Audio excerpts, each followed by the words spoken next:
Şairə Nazilə Səfərlinin toy qiymətləri ilə bağlı fikirlər rezonans doğurub. O öz aramızda verilişində deyib ki, Bakıda 200 min manata xına məclisləri keçirilir, təkcə dekorasiya 50 mindən çox olur. Xonçaya yarım milyon manat ödəyənlər belə var. Paralel olaraq müğənni Kərim Abbasov da başqa ölkələrdən bahalı qiymətə müğənnilərin dəvət edildiyini bildirib. Hətta Türkiyəli müğənni Mustafa Sandalın Bakıda keçirilən məclisə görə 1 saat üçün 170 min dollar aldığını iddia edib. Bu rəqəmlər bir tərəfdən imkanlı təbəqənin həyat tərzini göstərsə də, digər tərəfdən sosial bərabərlik, dəbdəbə yarışı və israf mövzularını alovlandırıb. Bu toyları edənlər kimlərdir? Belə astronomik rəqəmlər nədən xəbər verir? Bölgə TV xəbər verir ki, Qlobal Infoaza danışan sosioloq Yusif Nəbiyev deyib ki, yuxarı təbəqədən olan şəxslər pullarını sadəcə ehtiyac üçün yox, həm də başqalarına nümayiş etdirmək üçün xərcləyirlər.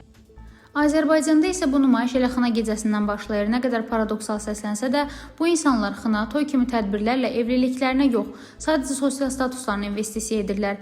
200 minlik dekorasiyalar, yarım milyonluq xonçalar, hamısı sevgi, sevinç, ailə məsələlərindən yox, görün biz kimi, kimlərdənik mesajının ötürülməsi üçündür. Yəni ortada açıq-aydın bir dəbdəbə yarışı var. Bunun absurd səviyyəyə çatması isə göstərir ki, pulla alınan komfort insanlara kifayət etmir. Onlar pulla güc, böyüklük illüziyasında almaq, ətrafa göstərmək istəyirlər. Bu da hər zaman sosial təbəqələşməni daha da sərtləşdirir. Sosioloq bildirib ki, astronomik rəqəmlər sosial uçurumun dərinliyindən xəbər verir.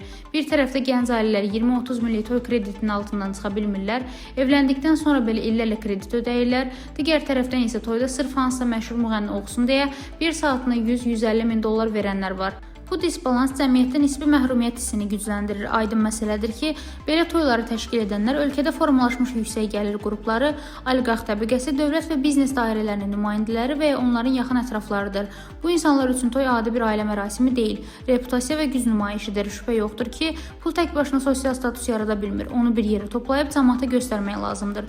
Bu toylar da həmin göstərmə mərasiminin müasir versiyasıdır. Rəna Rövşənqızı, BTV.